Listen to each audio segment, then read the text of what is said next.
बोलिए श्री आशुतोष महाराज की जय, सच्चे दरबार की जय। भगवत प्रेमियों, सभी के हृदय में बसे हुए शुद्ध परमात्मा को शुद्ध हृदय से नमस्कार नमस्कार नमस्कार। सभी के हृदय में बसे हुए शुद्ध परमात्मा को शुद्ध हृदय से नमस्कार नमस्कार नमस्कार। साधु विचार कर भली समझाया, दिव्य जगत को झूठ पीछे देखी बिगड़ती, पहले बैठा रूठ। पीछे तो सब बिगड़ेगी ही, फिर अपना काम बिगाड़ कर बात बिगड़े तो क्या लाभ। अपने तो अभी अभी भगवान के हो जाओ, तुम तुम्हारे हम हमारे, हमारा कोई नहीं हम किसी के नहीं, केवल भगवान हमारे हैं हम भगवान के हैं। भगवान के चरणों की शरण लेकर होकर मस्त हो जाओ। कौन राजी है कौन नाराज है, कौन मेरा कौन पराया, इसकी परवाह मत करो। वे निंदा करे या प्रशंसा करे, तिरस्कार करे या सत्कार करे, उनकी मर्जी। हमें निंदा प्रशंसा तिरस्कार सत्कार से कोई मतलब नहीं। सब राजी हो जाएं तो हमें क्या मतलब, और सब नाराज हो जाएं तो हमें क्या मतलब। केवल एक भगवान मेरे हैं, इससे बढ़कर न यज्ञ है न तप है न दान है न तीर्थ है न विद्या है न कोई बढ़िया बात है। इसलिए भगवान को अपना मानते हुए हर दम प्रसन्न रहो। न जीने की इच्छा हो न मरने की इच्छा हो, न जाने की इच्छा हो न रहने की इच्छा हो। एक भगवान से मतलब हो, एक भगवान के सिवा मेरा और कोई है ही नहीं। अनंत ब्रह्मांड में केस जितनी अथवा तिनके जितनी चीज भी अपनी नहीं है। हमारा कुछ है ही नहीं, हमारा कुछ था ही नहीं, हमारा कुछ होगा ही नहीं, हमारा कुछ हो सकता ही नहीं। इसलिए एक भगवान को अपना मान लो तो निहाल हो जाओगे। भगवान के सिवा किसी से सपन में भी मतलब नहीं, किसी की गुलामी करने की ज़रूरत नहीं। इसे किससे क्या लेना है और क्या देना है। हमारे जो संबंधी हैं उनका कितने दिन का साथ है, सपना सा हो जाओ सी सुत कुटुंब धन धाम। सपने के जैसे हो जाएगा सुत कुटुंब धन धाम। सपन तो याद रहता है पर उनकी याद नहीं रहेगी। जैसे सपन को नापसंद कर देते हो तो उसको भूल जाते हो, ऐसे ही संसार को नापसंद कर दो तो उसको भूल जाओगे। संसार में यह आदमी ठीक है यह बेठीक है, ऐसा हो जाए ऐसा नहीं हो, इस केवल मोह है। मोह संपूर्ण व्याधियों का मूल है। मोह सकल व्याधीन कर मूला मानस उत्तर। ठीक हो या बेठीक हमें क्या मतलब, दूसरे ही हमारी गरज करेंगे, हमें किसी की क्या गरज। संसार के आदमियों से हमें क्या मतलब। बस एक ही बात याद रखो, मेरे तो गिरधर गोपाल दूसरों न कोई। देखो मैं आपको एक चीज़ बताऊं, जो अभी अभी सत्संग में ना जो बात आती है उससे भी कुछ ना कुछ तत्व निकल ही आता है। कि हम बच्चों को जैसे कहेंगे सत्संग सुन, जैसे मैंने बोल रखा है घर में कि यूट्यूब खोलो और देखो सुनो उसको, तो ध्यान दिया गया है। बच्चों ने ध्यान दिया है इस बात पे, सुनते हैं। सुनते पहले भी थे, उसमें मेरी नानी डाल रखा था। कनिका ने एक मेरा एक स्पेशल बनाया था मेरी नानी, तो वो सबके जिस जिसके भी फ़ोन में था, तो उसमें जो भी मैसेज डालो तो मेरी नानी में तो वो पढ़ सकते हैं। ऐसे मैंने अब यूट्यूब पे डाला है और सबको दिया, तो बच्चों को बताया तो वो लोग सुनते भी हैं सत्संग, समझ गए। इससे आपको फ़ायदा क्या होगा, जो सत्संग की वाणी है उसमें क्या आता है कि आप बच्चों से प्रेम करो, उनसे द्वेष मत करो, आप उनसे कोई इच्छा मत रखो। अब वो जब सुनेंगे तो उनको क्या लगेगा कि माँ बाप इतना करते हैं हमारा और हम क्या करते हैं इनके लिए। समझ में आ रही है बात? हमारे सत्संग का संदेशा तो यही है। भगवान हमारे लिए क्या क्या करते हैं, हम भगवान के लिए क्या करते हैं, ये वही बात है। तो बच्चों को ये समझाना सुनाना कि भाई सुन लो, यूट्यूब खोलो, सत्संग सुना तो करो, देखो तो सही क्या है इसमें। एक लाइन भी कभी भी दिमाग में चली गई वो रोज सुनेंगे, क्योंकि इसमें जो आनंद और शांति है और संसार में कहीं है ही नहीं। बहुत ज्यादा इसका अनुभव करके देखो आप खुद भी, कि सत्संग जहाँ है, भगवान जहाँ है, वहीं आनंद और शांति है, बाकी और कहीं नहीं। क्यों?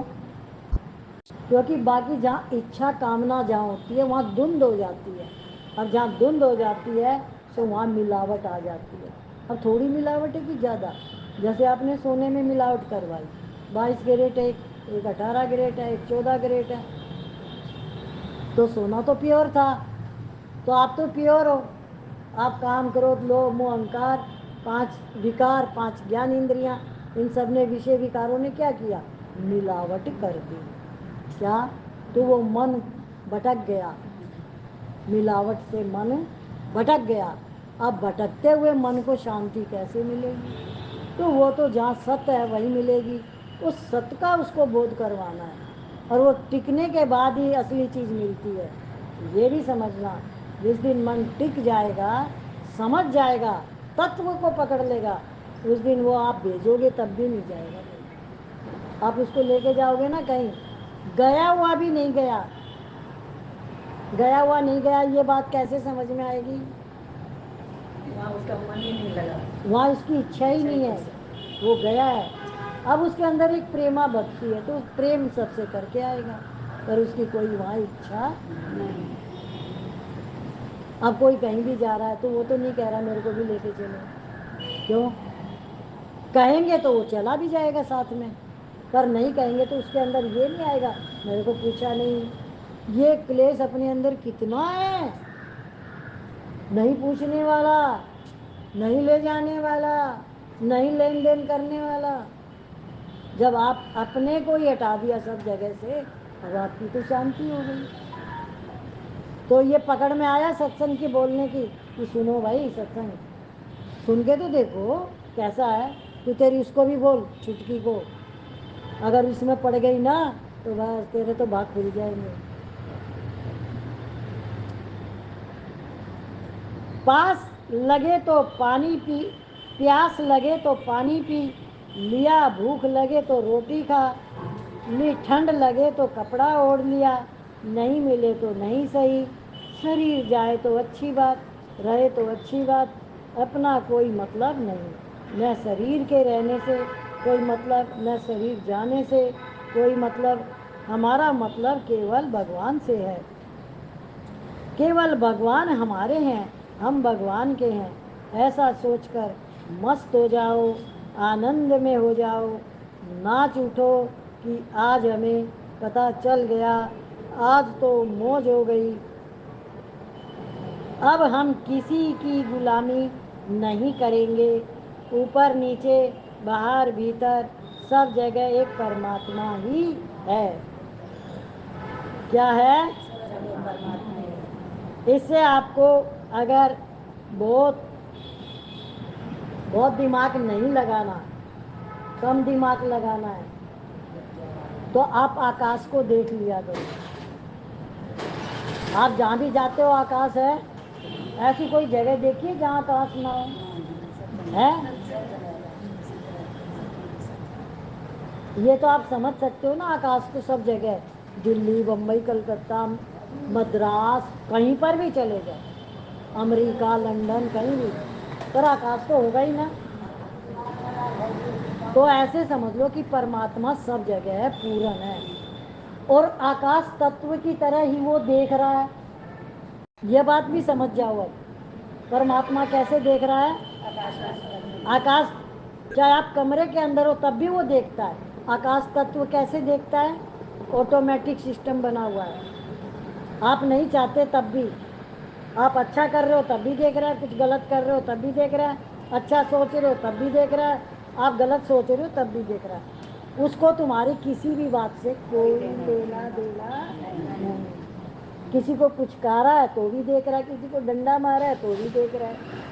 अब वो निर्णय करेगा कि तुमने क्या किया, तो उसका हिसाब क्या बनता है। और वो हिसाब कैसे बनता है वो भी सुन लो।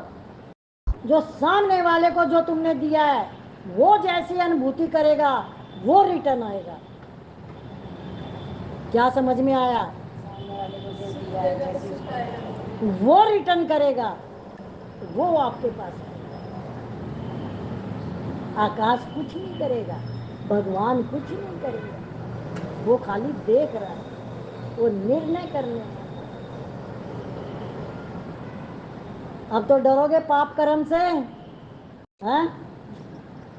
कितना नजदीक पहुंच गए खुद के, कि एक लहर भी कैसी आई तो वो भी उसने देखी, किसी के लिए भी आई तो उस लहर को भी मिटाना है। फिर आपका चित्त शुद्ध और मन निर्मल होएगा। मिटानी तो आपको ही है, सफाई तो आपको ही करनी है। किसको समझ में नहीं आई ये लाइनें? चुप बैठोगे तो कुछ मिलने वाला नहीं है, बताओगे तो आपको मिल जाएगा कि जो ये बातें हुई हैं इसमें आपको क्या मिला।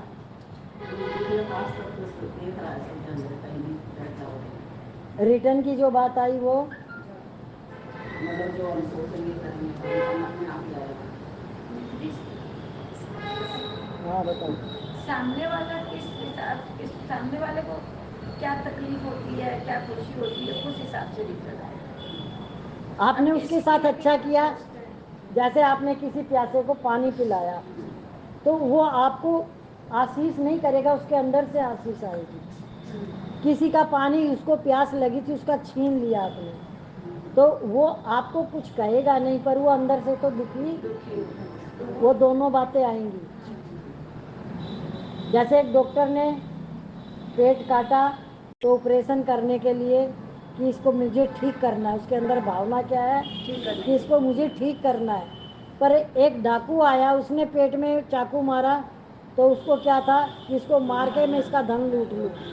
दोनों ने ही चाकू पेट में लगाए हैं, पर दोनों के कर्म अलग अलग थे, तो दोनों का परिणाम अलग अलग आएगा। इसको कहते हैं कर्म। अब आप इस चीज को किस तरीके से समझ पा रहे हो और किस तरीके से नहीं समझ पा रहे हो, अगर क्वेश्चन करोगे तो आपको मिलेगा। चुप रहोगे कि आप ये ना समझना कि हमें कोई क्या कहेगा कि हमारी समझ में नहीं आया। कोई नहीं कहेगा, वो तो सोचेगा अच्छा हुआ इसने पूछा तो हमें भी पता चल गया। एक क्वेश्चन होता है तो पूरी संगत का लाभ होता है उससे, पता ये बात। वह परमात्मा नजदीक से नजदीक है, दूर से दूर है, बाहर से बाहर है, भीतर से भीतर है। एक परमात्मा ही परमात्मा है। ये बात तो रोज सुनते हो ना, एक परमात्मा उसके सिवा कि उसके सिवा कुछ भी नहीं है।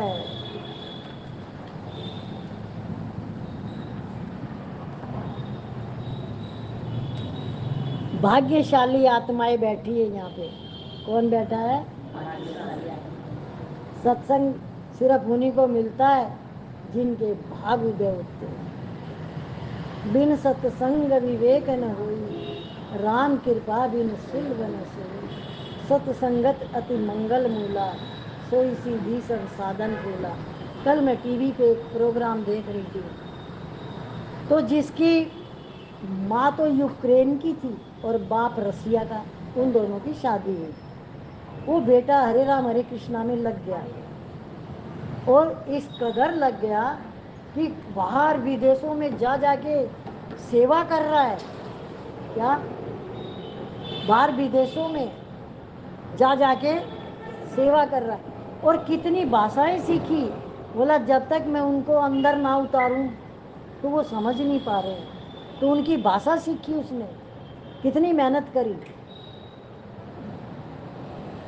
उसको जो उसका इंटरव्यू ले रहा था, उसने पूछा अभी आपका संसार में जाने का मन नहीं करता? बोला अब संसार में मन जाएगा ही कहाँ, अब कोई मन नहीं है, कोई संसार नहीं है। मतलब एक संत जो है वो क्या होता है वो सब जगह से हटके ही संत होता है, उसको सारी चीज का सारा स्वाद पता होता है मन से ही। क्या? तो इस संसार में जब तक मन लगता है जब तक आपको असली चीज नहीं मिली है। आप खुद ही असली हो। क्या? अपने आप को तो असली माना नहीं और सारी चीज के पीछे भागते रहे। क्या? तो भागने से कुछ मिला नहीं, तो फिर मन कभी दुखी हो गया कभी सुखी हो गया। तो इसलिए अपने आप को ही जान लो, अपने आप को ही पकड़ लो कि मैं कौन हूँ। मैं आत्मा हूँ, शुद्ध आत्मा, चैतन्य महाप्रभु। अपनी चेतना को पहचानो, अपनी आत्मा को पहचानो, तो आप आनंद में रहोगे। बाकी कोई चीज भी वो आनंद आपको दे नहीं सकती। इसलिए अपनी पहचान करें। बाकी सारी चीज की पहचान करी, सब जगह गए, सब चीज की खोज करी आए, वो तो वहीं रही और मुझे कुछ भी मिला नहीं। जब मैंने तिन खोजा तिन पाया, तो जब मैंने अपनी खोज करी तो मुझे पता चला वो तो मैं ही हूँ। क्या? वो तो मैं ही हूँ। अब आपको संसार में व्यवहार करना है, उसका भी अभी आपको आकाश तत्व से पता चली गया कि व्यवहार कैसे करना है। किस किस को नहीं पता चला आकाश तत्व से व्यवहार का, कि वो परमात्मा ऐसे है। आकाश तत्व को देख लिया ना, ऐसे ही परमात्मा पूर्ण सर्वत्र सर्वव्यापी सभी जगह पूर्ण है और वो देख रहा है। और कहाँ से देख रहा है? दूरबीन उसकी कहाँ लगी हुई है? सबके सबके चेतना है, चेतना रूप में देख रहा है। उसकी दूरबीन कहाँ लगी हुई है भगवान की? जहाँ आप सोचते हो वहीं उसकी रोशनी लाइट आ जाती है, वहीं दूरबीन लग जाती है। सोचने से पहले ही दूरबीन लग जाती है। अब समझ में आ गई परमात्मा की दूरबीन कहाँ लगी हुई है, कैसे देखता है वो। तो अपनी इंक्वायरी करनी है कि मैं कौन हूँ। भूल गया अपने को और सारी चीज याद कर ली, सब कुछ। तो अंत मति सो गति, तो गति तो वही होगी जो आपकी मति है। तो आपने क्या क्या इकट्ठा किया मन से, वो आपके पास है। क्या? वो आपके पास है। अब उसी का ही आपको हिसाब देना है।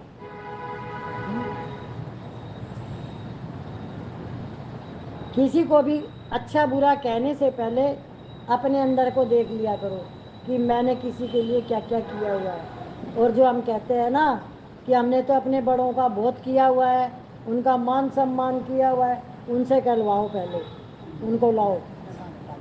वो हम ही कहते हैं, वो हम ही कहते हैं। तो उनसे कहलवाओ कि तुमने किया था। जब वो कहेंगे, जब हम मानेंगे, तो वो कभी भी नहीं कहेंगे। वो कहेंगे इसने मेरे साथ ये गलत किया, ये गलत, वो आपकी सारी गलतियां बताएंगे। तो क्यों? अज्ञानता में दीदी गलती ध्यान रखता है, अच्छे काम कोई करे वो याद नहीं रहते हैं, गलत गलतियां याद रहती हैं। किसकी बात कर रही है? अज्ञान में जो घूम रहा है। किसकी बात कर रही है? जी सारी बात खुद पर ही लागू होती है। फिर सास के पास चली गई।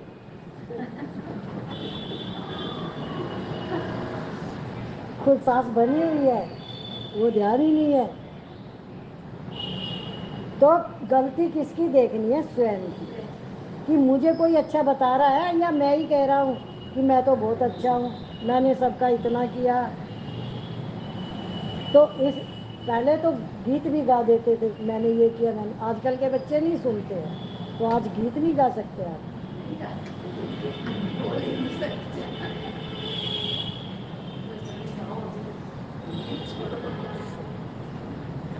तो आप अपने आप को पहचानो कि मैं स्वयं कौन हूँ। तो जब आप अपने आप को जान जाओगे, अपनी पहचान कर लोगे, उस दिन आप मालो माल हो जाओगे। असली धन की प्राप्ति हो जाएगी। फिर संसार बोले क्या, ऊंची दुकान फीके पकवान,